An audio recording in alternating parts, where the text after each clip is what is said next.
بلخ کے بادشاہ نے بلخیوں کے ساتھ سختی کی اور ان پر ہرجانہ رکھا کہ اتنا تاوان اتنے مہینوں میں تم کو بھرنا ہے ورنہ سزائے موت دے دوں گا۔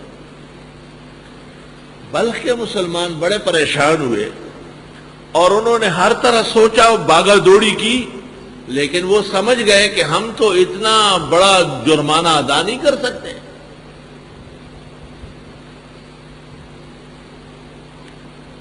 ان کو پتہ چلا کہ ہرات میں ایک سخی عورت ہے، ابن بطوطہ نے رحلہ میں یہ واقعہ لکھا ہے، جو بھی اس سے مانگنے جائے خالی ہاتھ نہیں جانے دیتی۔ یہ لوگ اس سخی خاتون کے پاس چلے گئے اور اس کو کہا کہ بی بی ہم بڑے پریشان ہیں، ہمارے امیر ہم پر ناراض ہو گئے اور ہم پر اتنا بڑا مالی ہرجانہ رکھا ہے کہ ہم کئی سالوں میں بھی ادا نہیں کر سکتے، 6 مہینے میں کہاں سے دے، اور ہم بہت تکلیف میں ہیں۔ اس خاتون نے اپنے خاص تیجوری سے ایک قیمتی شال نکالا اور ان کو کہا کہ یہ لے جاؤ، اس میں اتنا سونا، اتنے ہیرے، یاقوت اور زبرجد لگے ہوئے ہیں کہ یہ بک جائیں گے تو آپ کا قرض اتر جائے۔ یہ لوگ آئے قیمتی شال لے کر، سوچا کہ اب اس کو خریدے گا کون، اتنا قیمتی چادر ہے کون خریدے گا۔ اتفاق ہوا کہ امیر بلخی کو کہہ دیتے، امیر بلخ کے پاس گئے اور ان کو کہا کہ یہ ایک قیمتی شال ہے اور یہ ہم چاہتے ہیں کہ آپ خرید لیں۔ اس نے پوچھا کہ یہ کہاں سے آئی؟ کہا آپ نے ہم پر بہت بڑا جرمانہ لگایا ہے اور ہم کئی سالوں میں مل کر بھی نہیں کر سکتے۔ ہمیں پتہ چلا کہ ہرات میں ایک سخی عورت ہے اور جو پریشان حال اس کے در پر جاتا ہے وہ خالی ہاتھ جانے نہیں دیتی، ہم بھی فریاد لے کر کے گئے۔ انہوں نے یہ شال دیا ہے اور اس میں اصلی ہیرے اور یاقوت و مرجان لگے ہوئے ہیں اور کئی قسم کا بہترین سونے کی کڑھائیاں ہیں، لہذا آپ یہ خرید سکتے ہیں۔ یہ سن کر امیر بلخ کو بھی غیرت آئی، اس نے کہا اف، عورت ہو کر اتنی سخی کہ بادشاہوں کے جرمانے لوگوں کی طرف سے وہ ادا کر رہی۔ میں نے معاف کر دیا اور میں شال نہیں لیتا، اس کو واپس کرو، مجھے نہیں چاہیے، اور میں نے تم لوگوں کو بالکل معاف کر دیا۔ یہ لوگ خوش خوش شال لے کر اس پاک بی بی کے پاس آئے اور اس کو کہا کہ بی بی آپ کے احسان کو ہم نہیں بھولیں گے، آپ نے ہماری مشکل حل کر لی اور آپ کی وجہ سے بادشاہ کو رحم آیا اور اس نے ہمارا ہرجانہ معاف کر دیا، اور یہ چادر ہم نے آپ سے لی ہے لہذا ہم واپس لائے۔ اس بی بی نے کہا کہ میں نے اس پر ایک دفعہ اللہ کے نام پر دینے کی نیت کی، میں اپنی نیت نہیں بدلوں گی، یہ تم لوگ کہیں اور بیچو اور اس پیسے کے مسجد اور مدرسے تعمیر کر لو۔ بہت سارے لوگ کہتے ہیں یہ ہرات کی بڑی جامع مسجد یہ اسی سے بنی ہے جو شہاب الدین کے بھائی غیاث الدین کی طرف منسوب ہے۔ وَمِمَّا رَزَقْنَاهُمْ يُنْفِقُونَ، اور ہم نے جو کچھ ان کو دیا ہے وہ خرچ کرتے ہیں۔ خرچ بڑا بھی ہوتا ہے اور چھوٹا بھی ہوتا ہے۔ ایک شخص کے پاس کروڑوں ہے وہ لاکھوں دے، ایک شخص کے پاس ہزاروں ہے وہ سینکڑا دے۔ ایک طالب علم غریب کے پاس کیا ہے، اس کا دوست آ گیا، آئے آئے ماشاءاللہ بیٹھو آپ کو ناشتہ کراتا ہوں، پراٹھا، انڈا، گرم چائے، یہ اس کی توفیق ہے، یہی اس کا دریا ہے سخاوت کا۔ سبحان اللہ و بحمدہ سبحان اللہ العظیم۔ وہ ایک بادشاہ نے اعلان کیا تھا، قدیم زمانے میں بادشاہ سال میں ایک دفعہ رعایا کے ساتھ ملتے تھے، اعلان ہو جاتا تھا، تاریخ مقرر تھی کہ بادشاہ سلامت لوگوں سے السلام علیکم کریں گے، ہاتھ ملائیں گے، خیریت پوچھیں گے۔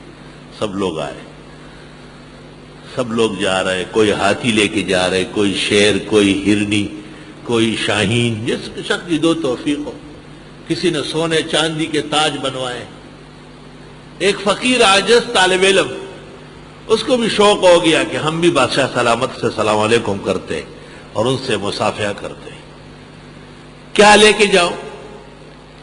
اب اس غریب کے پاس اس کو یہ خیال ہوا، اچانک ایک پہاڑ کے نیچے آبشار تھا، چشمے سے صاف ستھرا ہرا بھرا پانی نیچے گر رہا تھا۔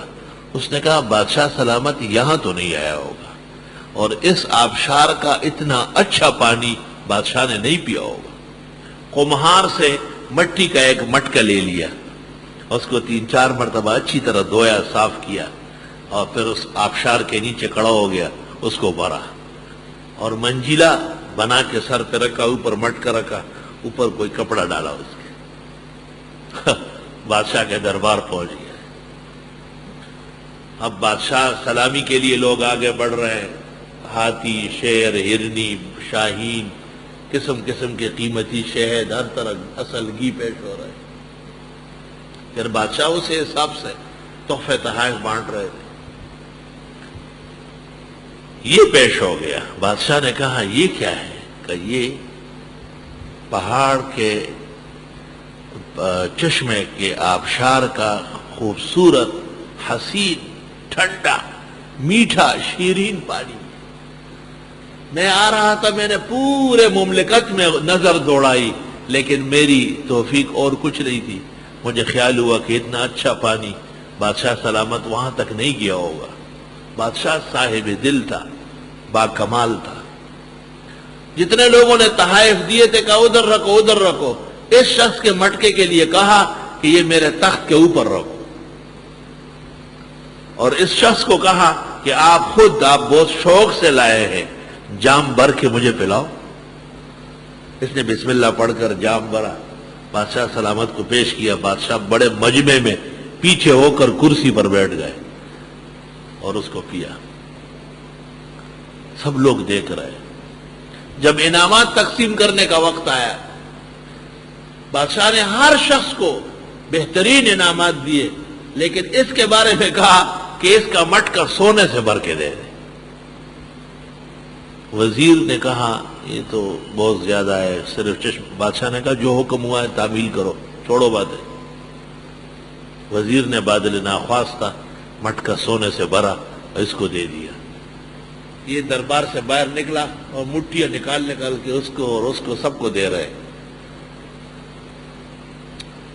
تو اور شعر پڑھتا ہے۔ وزیروں نے دیکھا، بادشاہ کو شکایت کی، بادشاہ سلامت وہ آدمی دیوانہ نکلا، سارا سونا بانٹ دیا۔ بادشاہ نے کہا پکڑ کے لاؤ، واپس لایا۔ کہا کیوں آپ نے سونا بانٹ دیا؟ اس نے کہا میرا تو ایمان ہے وَمِمَّا رَزَقْنَاهُمْ يُنْفِقُونَ پر، کہ جو اللہ دے وہ خرچ کرنا ہوگا۔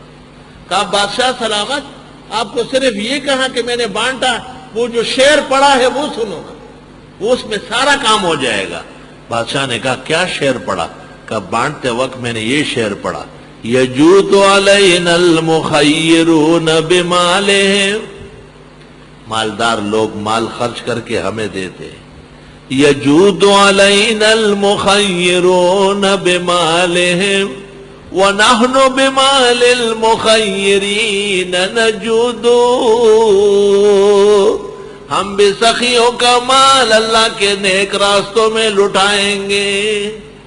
بادشاہ نے وزیر سے کہا ظالم دا پتر، یہ تو ولی اللہ ہے، 10 دفعہ بھر کے دو، 10 دفعہ مٹکا بھر کے دو، تاکہ یہ بانٹے بھی تو ختم نہ ہو۔ اب جو باہر نکلا تو کہتا ہے اللہ نے سچ کہا، من جاء بالحسنہ فلہ عشر امثالہا ومما رزقناہم ينفقون، اور اس مال میں سے جو ہم نے ان کو دیا خرچ کرتے ہیں۔ یہ تو اعمال ہو گئے ایمان والے۔ اب ایمانیات کی مزید تفصیل، والذین یؤمنون بما انزل الیک، اور مسلمان وہ ہیں جو ایمان رکھتے ہیں ان کتابوں پر، اس وحی پر جو اتاری جاتی ہے آپ کو، یہ نہیں فرمایا یؤمنون بالقرآن، نہ سنت اور حدیث پر بھی ایمان لانا ہوگا۔ قرآن و سنت کی روشنی میں جو فقہ ہے وہ بھی دین کا حصہ ہے۔